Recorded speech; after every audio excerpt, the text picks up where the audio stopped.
Hello guys, আজকে দেখলাম আমি স্কুল থেকে এসে বাড়িতে যে আমার একটা পার্সেল এসেছে।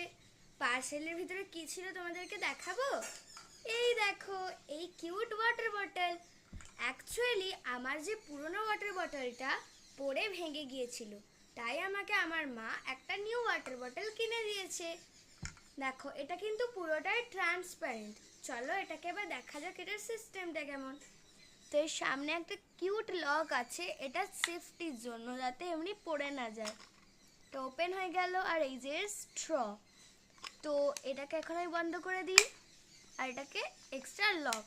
তো দেখা যাচ্ছে এর ভিতরেও কটা আইটেম আছে, এগুলোকেও আমরা ওপেন করে দেখে নেব।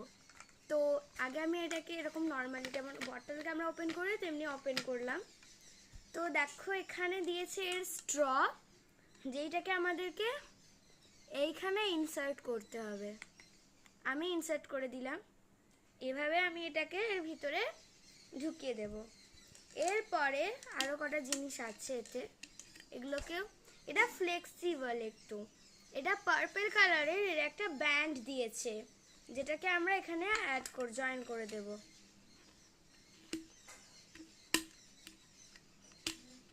তো গাইস, আমি এখানে ব্যান্ডটাকেও অ্যাড করে দিয়েছি। আরও কিছু আছে, এটা হলো এর সিলিকনের, যে এখানে যেটা থাকে, আমি এটার নামটা ঠিক জানি না। এরপরে আমি একটা জিনিস দেখতে পেলাম প্রথমবার, যে আমাকে কোনো বটলে স্টিকার দিয়েছে অ্যাপ্লাই করার জন্য। এই দেখো গাইস, যেহেতু বটলটা ট্রান্সপারেন্ট, আমরা এটাতে এই স্টিকারগুলোকে অ্যাপ্লাই করতে পারি। তো আমার তো এই বটলটা খুবই সুন্দর লাগলো। তোমাদের কেমন লাগলো আমাকে কমেন্টে অবশ্যই জানিও। And that's for it. Okay, tata, bye bye, love you all.